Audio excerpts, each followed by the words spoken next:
तो स्वागत है भाइयों 2026 में। सबसे पहले तो मेरी तरफ से आप सभी को हैप्पी न्यू ईयर। लेकिन आज हम बात करने वाले हैं 2025 की, स्पेसिफिकली 2025 के बेस्ट हेयर केयर की। Welcome to head to toe hair care awards 2025। पूरे 2025 में मैंने इतने सारे हेयर प्रोडक्ट्स ट्राई करे हैं, आपको रेकमेंड भी करे, तो तुम लोग भी तो कंफ्यूज हो ही गए होगे ना भाई, best shampoo, best serum, best hair conditioner है कौन सा। पर भाई एक बात कहूंगा, जब बात बालों की आती है ना, तो जितने मुंह उतनी बातें। कोई कहता है शैम्पू रोज करो, कोई कहता है हफ्ते में 2 बार, कोई कहता है हेयर ऑयल लगाना चाहिए, तो कोई कहता है नहीं लगाना चाहिए, कोई कहता है ये प्रोडक्ट बेस्ट है, तो कोई कहता है वो प्रोडक्ट बेस्ट है। अगर हम करें तो करें क्या, बोले तो बोले क्या। इसलिए मैं आज आपको बताने वाला हूँ वो हेयर केयर प्रोडक्ट्स जो मेरे according best hair care products हैं 2025 के। ये वो हैं जिन्होंने मुझे कभी फेल नहीं किया, बहुत ही अच्छे रिजल्ट्स मिले मुझे इन्हें यूज करने के बाद। एंड आई एम श्योर कि 2026 में भी मैं इन्हें डेफिनेटली यूज करने वाला हूँ, क्योंकि शायद ये कोई ट्रेंडिंग प्रोडक्ट्स नहीं है, लेकिन ये वो हैं जो एक्चुअली में काम करते हैं अपना। अब तुम बोलो कि भाई हम तेरी बात क्यों माने, तो भाई मैं 4 साल से यूट्यूब पे hair care skin care related content बना रहा हूँ। बहुत से रिसर्च पेपर्स पढ़े मैंने, science back skin care hair care के ऊपर बातें करता हूँ मैं इस चैनल पे। कोई दही अंडा नींबू ये सब लगाने के लिए मैंने कभी नहीं कहा। सब कुछ फेस किया है मैंने, रिसीडिंग हेयरलाइन, हेयर डेंसिटी का कम होना, बालों का झड़ना। 36 का हो गया हूँ, अगले महीने 37 का होने वाला हूँ, और इस एज में भी अपने बालों को बचा पा रहा हूँ। और सिर्फ बचाए नहीं, अपने बाल लंबे भी किए हैं, बालों की डेंसिटी भी इंक्रीज करी है। तो इस वीडियो में हम बात करने वाले हैं 5 कैटेगरीज की। सबसे पहले एक अच्छा शैम्पू जो कि स्कैल्प को क्लीन करेगा बिना हेयर फॉल को बढ़ाए। फिर एक अच्छा हेयर ग्रोथ सीरम जो कि हेयर फॉल को रिड्यूस करता है और हेयर ग्रोथ को प्रमोट करता है। इसके बाद एक अच्छा हेयर ऑयल जो कि बालों को नरिशमेंट देगा, स्कैल्प को नरिशमेंट देगा। उसके बाद एक अच्छा कंडीशनर जो कि बालों को ड्राई या डैमेज नहीं होने देता। And last but not the least, internal support, क्योंकि भाई बाल अंदर से ही तो उगते हैं। अब जो मेरे रेगुलर व्यूअर्स हैं वो तो जानते होंगे, लेकिन जो नए आए हैं उन्हें बता दूं कि ये अवार्ड्स किसी स्पॉन्सरशिप पे नहीं,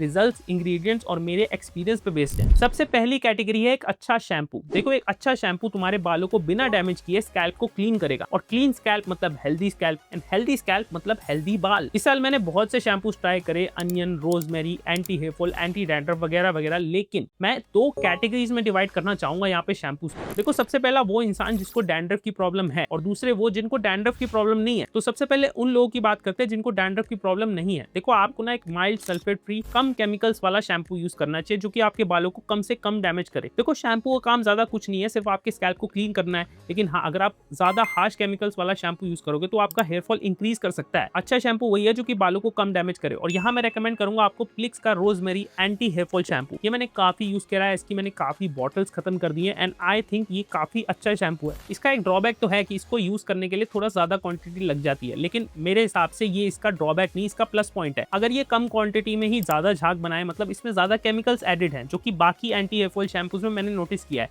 लेकिन इसके अंदर क्योंकि केमिकल्स कम है इसीलिए इसकी क्वांटिटी थोड़ी ज्यादा लगती है, लेकिन बालों पे बहुत ही जेंटल है। अब हम उन लोगों की बात करते हैं जिनको डैंड्रफ की प्रॉब्लम है, जैसे कि मैं भी हूँ। तो भाई हम लोगों को ना 2 शैम्पू रखने पड़ते हैं। एक तो ऐसा माइल्ड सल्फेट फ्री शैम्पू, और उसके साथ एक एंटी डैंड्रफ शैम्पू भी रखना पड़ेगा। एंटी डैंड्रफ शैम्पू हमें तब यूज करना है जब हमारे बालों में डैंड्रफ आए, क्योंकि भाई डैंड्रफ का रिश्ता ऐसा है जो कि जिंदगी भर रहता है हमारे साथ, या फिर तब तक चलेगी जब तक बाल है। इस साल मैंने बहुत से एंटी डैंड्रफ शैम्पूस ट्राई करे, लेकिन 2 मेरे सबसे फेवरेट हैं, वो है पिलग्रिम एंड बेयर एनाटॉमी के एंटी डैंड्रफ शैम्पू। इन दोनों को मैं रेगुलरली यूज करता हूँ, और मैंने एक बात नोटिस करी है, जब मैं इन दोनों को बदल के यूज करता हूँ ना, तो मेरा डैंड्रफ ज्यादा अच्छे से कंट्रोल में आता है। कभी मैं पिलग्रिम वाला यूज करता हूँ तो कभी बेयर एनाटॉमी वाला।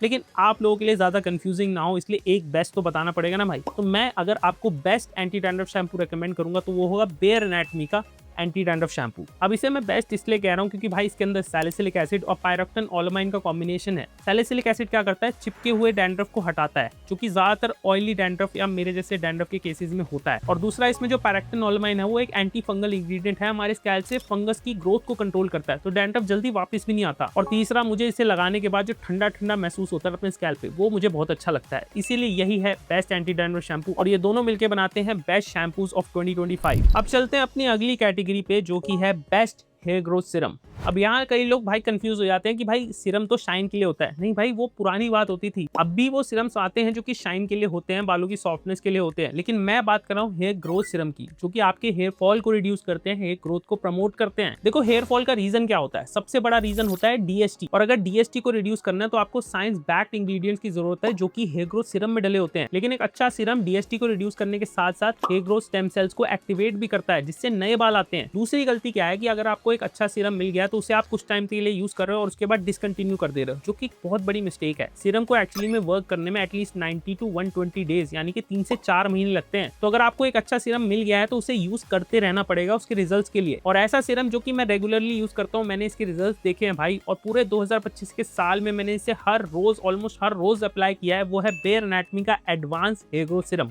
ये एक multi active hair growth serum है जिसमें डेंसिल, Anagain, Baicapil, Capilia Longa, caffeine, rosemary extract जैसे भर भर के हेयर ग्रोथ एक्टिव्स डले हुए हैं। ये बालों को कोट नहीं करता, एक्चुअली में हेयर फॉलिकल्स पे काम करता है, और इसीलिए ये है 2025 का बेस्ट हेयर ग्रोथ सीरम। लेकिन अगेन बता रहा हूँ कि कंसिस्टेंसी के साथ यूज करोगे तभी रिजल्ट्स मिलेंगे। कई लोग मुझे हफ्ते 2 हफ्ते यूज करने के बाद ही मैसेज कर देते कि भैया आपके रिकमेंडेशन पे हमने मंगवाया था और हमें रिजल्ट्स नहीं मिले। भाई मैंने इतनी सारी बॉटल्स खत्म करी हैं इसकी, मुझे रिजल्ट्स यही मिले हैं कि एक्चुअली में मेरा हेयर फॉल कंट्रोल में आया है, मेरे बालों की ग्रोथ करने की स्पीड बढ़ चुकी है। मैं ये मानता हूँ कि इससे सस्ते सीरम भी मार्केट में अवेलेबल है, लेकिन जब आप एक्चुअली में इंग्रेडिएंट्स पे रिसर्च करोगे और आपको पता चलेगा कि ऐसे इंग्रेडिएंट्स जो कि इस हेयर ग्रोथ सीरम में डले हैं वो मार्केट में और किसी सीरम में है ही नहीं, तब आपको समझ में आएगा कि इसका प्राइस जस्टिफाइड है। और जब भाई रैंडम लोग आपके बालों की तारीफ करते हैं ना, तो सारा पैसा वसूल हो जाता है। बात तो सही है। अगली कैटेगरी है हेयर ऑयल्स की, लेकिन इस टेबल पे कोई हेयर ऑयल है ही नहीं, क्योंकि भाई मैं ना ज्यादा हेयर ऑयल्स यूज नहीं करता हूँ। देखो मुझे डैंड्रफ की प्रॉब्लम है, मैं पहले ही बता चुका हूँ, इसलिए मैं हेयर ऑयलिंग करता भी हूँ तो वीक में एक बार करता हूँ, वो भी सिर्फ अपने एंड्स पे।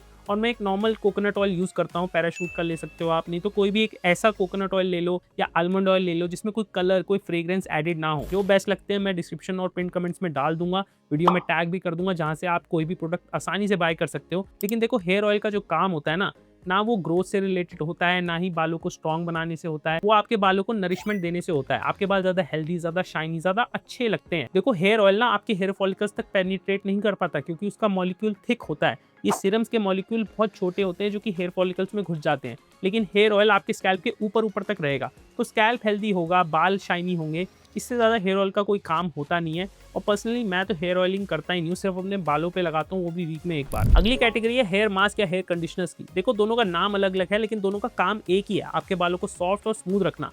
क्या होता है कि कई बार हम हेयर फॉल कंट्रोल करने और डैंड्रफ को हटाने के चक्कर में बालों को इतना डैमेज कर देते हैं, बाल इतने ड्राई और फ्रीजी हो जाते हैं कि वो आसानी से टूट जाते हैं, जिसे हम कहते हैं हेयर ब्रेकेज की प्रॉब्लम। अगर तुम्हारे बाल छोटे हैं तो तुम्हें कंडीशनर यूज करना ही नहीं है, तुम मत करो कंडीशनर, मैं रेकमेंड भी नहीं करूंगा। लेकिन अगर तुम्हारे बाल 3-4 इंच या उससे लंबे हो रहे हैं और अगर तुम्हें बाल लंबे करने हैं तो तुम्हें कंडीशनर यूज करना ही चाहिए। उसके बगैर तुम्हारे बाल ड्राई डैमेज हो जाएंगे और बीच से टूट जाएंगे, तुम्हारे बाल लंबे हो ही नहीं पाएंगे। इस साल जो सबसे बड़ा मिथ मैंने डिबंक करा है ना, वो है कि एंटी डैंड्रफ कंडीशनर्स का यूज करना। कंडीशनर का काम होता है तुम्हारे बालों को स्मूथ और सॉफ्ट बनाना, ड्राई डैमेज से प्रोटेक्ट करना। डैंड्रफ हटाने में कंडीशनर का कोई काम नहीं होता। तो तुम्हें कोई ऐसा कंडीशनर नहीं यूज करना जो कि कह रहा है मैं एंटी हेयर फॉल हूँ, एंटी डैंड्रफ हूँ।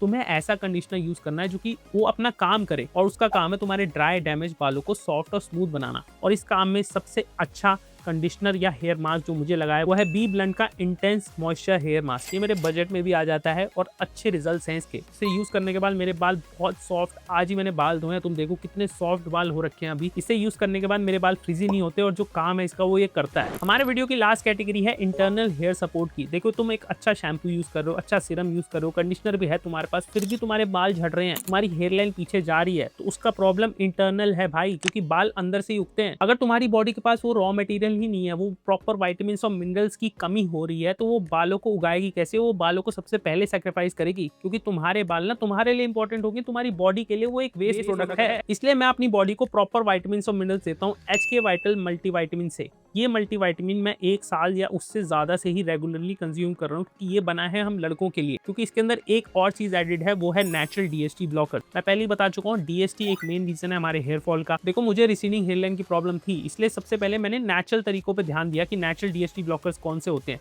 वो इसमें डले हैं। अब देखो शायद अगर मेरा हेयर फॉल इससे कंट्रोल में ना आता तो मुझे मेडिसिन लेनी पड़ती। DHT ब्लॉकिंग मेडिसिन भी आती हैं जिनके साइड इफेक्ट्स होते हैं, लेकिन नेचुरल DHT ब्लॉकर्स के कोई साइड इफेक्ट्स नहीं होते। तो अगर आप हेयर फॉल से परेशान हो, रिसीडिंग हेयर लाइन नोटिस कर रहे हो, बाल पहले से पतले हो गए, इतने स्ट्रॉन्ग नहीं रहे, तो याद रखो हेयर केयर जो है ना वो शॉर्टकट गेम नहीं है, ये एक लॉन्ग टर्म कंसिस्टेंसी का गेम है। जो मैंने प्रोडक्ट्स रेकमेंड करे हैं डेफिनेटली अच्छे प्रोडक्ट्स हैं। अगर आपको इनसे रिजल्ट्स मिलते हैं तो इन्हें कंसिस्टेंटली यूज करते रहो लंबे टाइम तक, जिससे आपका हेयर फॉल कंट्रोल में आएगा। और सबके लिंक मैंने वीडियो में टैग कर दिए हैं जहां से बाय कर सकते हो। मिलते हैं अगले वीडियो में, तब तक के लिए नमस्ते।